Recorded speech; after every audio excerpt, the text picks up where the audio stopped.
नमस्कार दोस्तों, आप सभी का स्वागत है डीके जन स्टडीज़ में। दोस्तों, आप सभी के लिए महिला परीक्षक का क्लास लेकर आए हूं, जो कि महिला एवं बाल विकास विभाग से संबंधित इंपॉर्टेंट प्रश्न है और आप सभी के लिए यह क्लास काफ़ी महत्वपूर्ण है। जो भी अभ्यर्थी महिला परीक्षक की तैयारी कर रहे हैं, चैनल को सब्सक्राइब जरूर कर लीजिएगा।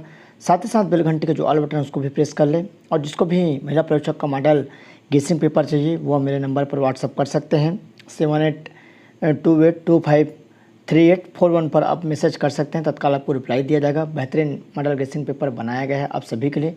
तो चलिए मैं यहाँ पर क्लास स्टार्ट करता हूँ। तो सभी अभ्यर्थी जो भी नए हैं, जिसकी भी तैयारी करना चाहे व्यापम या पीएससी की, चैनल को सब्सक्राइब कर ले और जो बेल घंटे के ऑल बटन है उसको भी प्रेस कर रखे रहिए, ताकि जब भी कोई नई वीडियो आए तो उसका नोटिफिकेशन आप तक अवश्य पहुँचे। तो चलिए यहाँ पर स्टार्ट करते हैं। महिला एवं बाल विकास विभाग से संबंधित इंपॉर्टेंट प्रश्न मैं लेकर आया हूँ।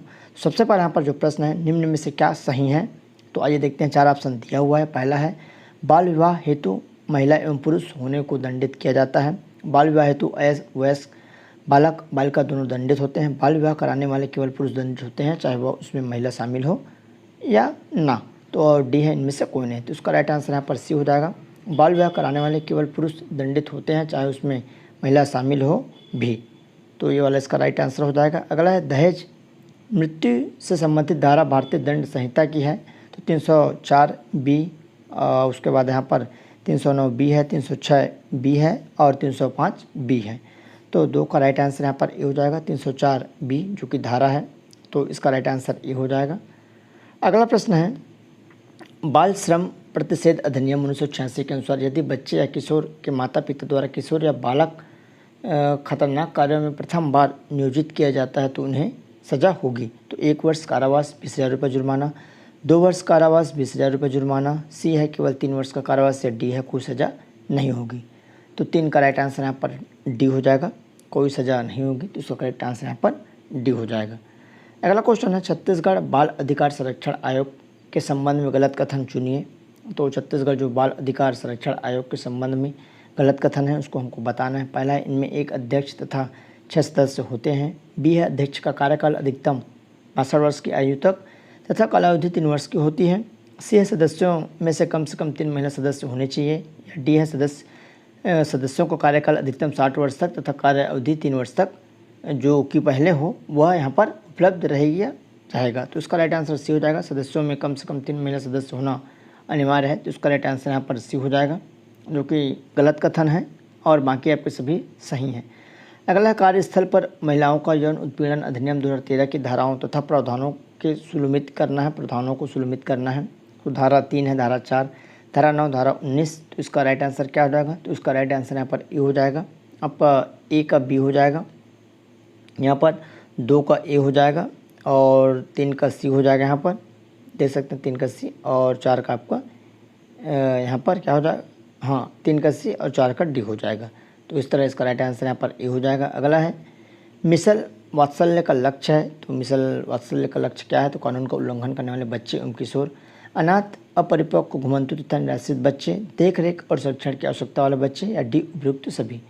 तो 6 का राइट आंसर यहाँ पर डी हो जाएगा, उपयुक्त सभी। ये करेक्ट आंसर हो जाएगा। तो ये सभी इसके जो लक्ष्य है ये आएंगे।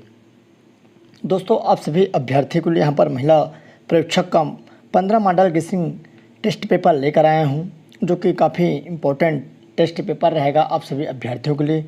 जिस भी अभ्यर्थियों को यह टेस्ट पेपर लेना है तो आप मेरे नंबर पर व्हाट्सअप कर सकते हैं। तो चलिए मैं आपको इसका डिटेल बता देता हूँ कि इसमें क्या क्या आपको मिलने वाली है। और बहुत ही IMP सिलेक्टेड प्रश्नों को यहाँ पर लिया गया है। तो सबसे पहले मैं आपको यहाँ पर बता दूँ, महिला एवं बाल विकास विभाग से जो आपका प्रश्न रहेगा, सबसे पहले 1 से लेकर 30 तक के क्वेश्चन रहेंगे। उसके बाद रीजनिंग के प्रश्न रहेंगे 31 से 50 तक। उसके बाद छत्तीसगढ़ का सामान्य ज्ञान रहेगा 10 प्रश्न, जो कि 51 से लेकर 60 तक। उसके बाद है आपका भारत का सामान्य ज्ञान रहेगा 61 से लेकर आपका 70 तक, जिसमें 10 प्रश्न हैं। फिर आपका हिंदी व्याकरण के 71 से 80 लगभग 10 प्रश्न। उसके बाद छत्तीसगढ़ी के 5 प्रश्न रहेंगे 81 से 85 तक। उसके बाद इंग्लिश के जो प्रश्न रहेंगे आपका 86 से 95, तो 10 प्रश्न। उसके बाद जो गणित के प्रश्न रहेंगे आपका यहाँ पर 96 से लेकर 115 तक। दोस्तों, यहाँ पर आप देख सकते हैं टोटल जो प्रश्नों की संख्या आपको मिलेगी 1725 प्रश्न रहेंगे। 15 आपका मॉडल सेट रहेगा। जैसा आपका एग्ज़ाम होता है सेम उसी पैटर्न पर आपको यह PDF उपलब्ध करवाई जाएगी आपके व्हाट्सएप के माध्यम से, जिसमें आंसर सहित प्रश्न रहेंगे। प्रश्न सहित आपका आंसर आपको मिल जाएगा, जिसमें आपका प्रत्येक सेट में 115 प्रश्न रहेंगे। लेकिन आपका जो एग्ज़ाम है, एग्ज़ाम में केवल 100 प्रश्न पूछा जाएगा। मैंने इसमें कुछ जैसे आपका महिला एवं बाल विकास से 10 प्रश्न एक्स्ट्रा यहाँ पर दिया हूँ, और वैसे ही गणित का भी 10 प्रश्न यहाँ पर आपको एक्स्ट्रा देखने को मिलेगा, मतलब 5 प्रश्न। तो इसी को मिलाकर यहाँ पर 15 प्रश्न मैं एक्स्ट्रा यहाँ पर बनाया हूँ आप सभी के लिए। तो आप सभी जितने भी अभ्यर्थी महिला परीक्षा की तैयारी कर रहे हैं, इस जो मॉडल गेसिंग पेपर है उसको ज़रूर आप लीजिए और इसकी तैयारी अच्छे से करिए। लगभग आपके पास अभी 15 दिनों का समय है। आप इसको 2-4 दिनों में आसानी से पढ़ सकते हैं, और इसको आपको पढ़ने के बाद काफ़ी मदद मिलेगी, काफ़ी हेल्पफुल रहेगा। आपको एग्ज़ाम में आने की बहुत सारे यहाँ पे से प्रश्न फंसेंगे। तो आप सभी जितने भी अभ्यर्थी इच्छुक हैं, लेना चाहते हैं, तो मेरे व्हाट्सअप नंबर पर व्हाट्सअप कर सकते हैं। और मेरा व्हाट्सअप नंबर है 7828253841। इस नंबर पर आप मेरे को व्हाट्सअप कर सकते हैं, तुरंत रिप्लाई दिया जाएगा। या जो आपके मेरे कमेंट बॉक्स है इस वीडियो के, उस पर जाकर आप देख सकते हैं मेरा नंबर। तो इस नंबर पर आप जाकर तत्काल रिप्लाई मैसेज कर सकते हैं, तत्काल आपको रिप्लाई दिया जाएगा। एक बार और आप नंबर सुन लीजिएगा, 78 उसके बाद है 28 फिर 253841। इस नंबर पर आप व्हाट्सअप कर सकते हैं। तो चलिए दोस्तों, अगला राज्य बाल संरक्षण समिति किसकी अध्यक्षता में गठित है? तो राज्य सरकार समाज कल्याण बोर्ड है, महिला बाल विकास विभाग या बाल आयोग। तो 7 का राइट आंसर सी हो जाएगा। महिला एवं बाल विकास विभाग द्वारा राज्य बाल संरक्षण जो समिति होती है, इसके अध्यक्ष में इसमें गठित की जाती है। अगला है वर्तमान में बाल गृह संचालित है, तो 6 शासकीय, 7 शासकीय, 8 शासकीय या 9 शासकीय। तो वर्तमान में बाल गृह कितने संचालित हैं? तो 8 का राइट आंसर यहाँ पर ए हो जाएगा, 6 शासकीय बाल गृह। अगला है पोषण देखरेख कार्यक्रम में संस्था को कितने हज़ार देने का प्रावधान है? तो 1000, 2000, 3000, 4000। तो 9 का राइट आंसर यहाँ पर डी हो जाएगा, 4000 रुपये। अगला प्रश्न है बाल कल्याण समिति के बारे में असत्य कथन है। तो बाल जो कल्याण समिति है उसके बारे में इनमें से असत्य कथन को चयन करना है। तो पहला है, यह किशोर न्याय अधिनियम 2015 के अधीन कार्यरत है। दूसरा है, वर्तमान में एक अध्यक्ष तथा 4 सदस्य हैं। सी है, इस समिति को दंड प्रक्रिया संहिता 1973 का प्रथम श्रेणी न्यायिक मजिस्ट्रेट को प्रदत्त है। डी है, इस समिति के अध्यक्ष की नियुक्ति राज्य सरकार करेगी। तो 10 का राइट आंसर यहाँ पर डी हो जाएगा, इस समिति के अध्यक्ष की नियुक्ति राज्य सरकार करेगी। इसका राइट आंसर यहाँ पर डी हो जाएगा। अगला है, किशोर न्याय बोर्ड वर्तमान में कितने जिलों में है? तो किशोर न्याय बोर्ड जो है वर्तमान में कितने जिलों में है? तो 28 है, 27, 33 या 29। तो इसका राइट आंसर यहाँ पर ए हो जाएगा, 28 जिलों में स्थित है किशोर न्याय बोर्ड, और अभी प्रारंभ नहीं हुआ है, 33 जिले बन चुके हैं। तो इस हिसाब से आपको थोड़ा सा ध्यान रखना है। अगला है 11वां नंबर, यहाँ पर इसका राइट आंसर ए हो जाएगा। 12वां है, चाइल्ड लाइन वर्तमान में संचालित है। तो 25 जिलों में 26, 27 से 28। तो इसका राइट आंसर क्या हो जाएगा? तो 12 का करेक्ट आंसर ए हो जाएगा, 25 जिला। अगला है, अनाथ से ऐसा बालक अभिप्रेत है। अनाथ से ऐसा बालक अभिप्रेत है जो जैविक माता पिता के बिना है, जो जैविक संरक्षक के बिना है, जो जैविक दत्तक माता पिता के बिना है, या उपयुक्त सभी। तो 13 का राइट आंसर यहाँ पर डी हो जाएगा, जो जैविक माता पिता के बिना है, जो अनाथ कहा जाता है, जो जैविक संरक्षक के बिना है, जो जैविक दत्तक माता पिता के बिना है। अगला, उमंग कार्यक्रम के बारे में बताइए। तो उमंग जो कार्यक्रम है तो यूनिसेफ की सहायता से संचालित है, राज्य के 10 जिलों में संचालित है। सी है, दोनों कथन सत्य है। डी है, दोनों कथन असत्य है। तो इसका राइट आंसर यहाँ पर हो जाएगा आपका सी हो जाएगा, दोनों कथन सत्य है। जो उमंग कार्यक्रम यूनिसेफ की सहायता से संचालित है, राज्य के 10 जिलों में संचालित है। तो इसका राइट आंसर यहाँ पर सी हो जाएगा।